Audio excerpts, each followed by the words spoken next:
दूसरे चरण में 88 सीटों पर वोटिंग हो रही है। हर सीट का पूरा समीकरण एबीपी न्यूज पर सबसे बड़ी कवरेज में आप देख रहे हैं। गृहमंत्री अमित शाह आज सेकंड फेज की जब वोटिंग हो रही है, उनका बयान सामने आया है।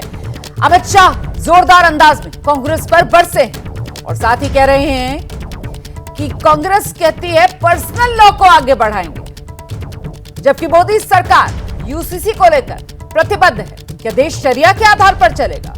इस सवाल के साथ कांग्रेस की घेराबंदी कैसे कर रहे हैं अमित शाह, सुनिए।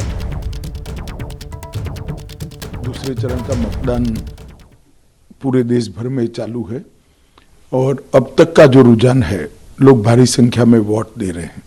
सबसे पहले तो मैं मतदाताओं को अपील करना चाहूंगा कि सुरक्षित देश के लिए, समृद्ध देश के लिए और गरीबों के कल्याण के लिए ऐसी पार्टी चुनिए जो अपने वादों पर खड़ी रहे। देश भर में पूर्व, पश्चिम, उत्तर, दक्षिण में सब दिशाओं में प्रचार कर कर फिर से एक बार आज भोपाल आया हूं। देश भर में मोदी जी को तीसरी बार प्रधानमंत्री बनाने के लिए बहुत बड़ा उत्साह है और हर जगह पे वो प्रदर्शित हो रहा है। कांग्रेस के घोषणा पत्र आने के बाद भारतीय जनता पार्टी के प्रति लोगों का रुझान और बढ़ा है, क्योंकि कांग्रेस ने अपने घोषणा पत्र में अपीसमेंट की उनकी पुरानी आदत को फिर से एक बार रिपीट किया है। कांग्रेस के घोषणा पत्र में पर्सनल लॉ को हम आगे बढ़ाएंगे, ये बात की है। मैं राहुल गांधी जी को पूछना चाहता हूं, पर्सनल लॉ को आप आगे बढ़ाएंगे तो क्या ये देश अब शरिया के आधार पर चलेगा? किस प्रकार का पंथ निरपेक्ष संविधान आप इस देश में चाहते हैं? हमारा संविधान पंथ निरपेक्ष है। देश के कानून धर्म के आधार पर नहीं बन सकते।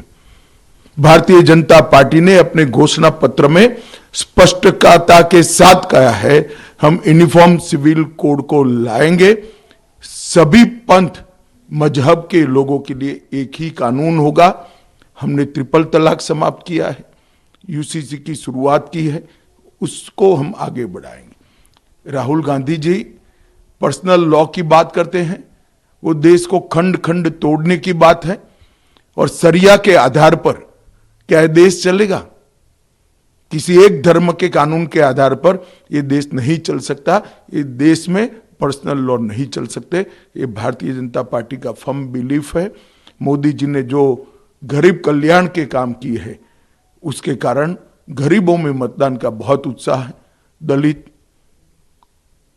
आदिवासी, पिछड़ा समाज और गांव के गरीब, सभी वर्ग के गरीब बहुत उत्साह के साथ मोदी जी के लिए वोटिंग कर रहे हैं और मुझे पूरा भरोसा है कि हम तीसरी बार देश के प्रधानमंत्री के रूप में 1 तारीख के बाद नरेंद्र मोदी को देखेंगे।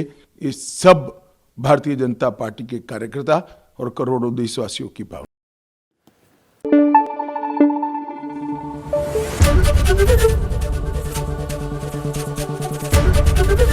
एबीपी न्यूज आपको रखे आगे।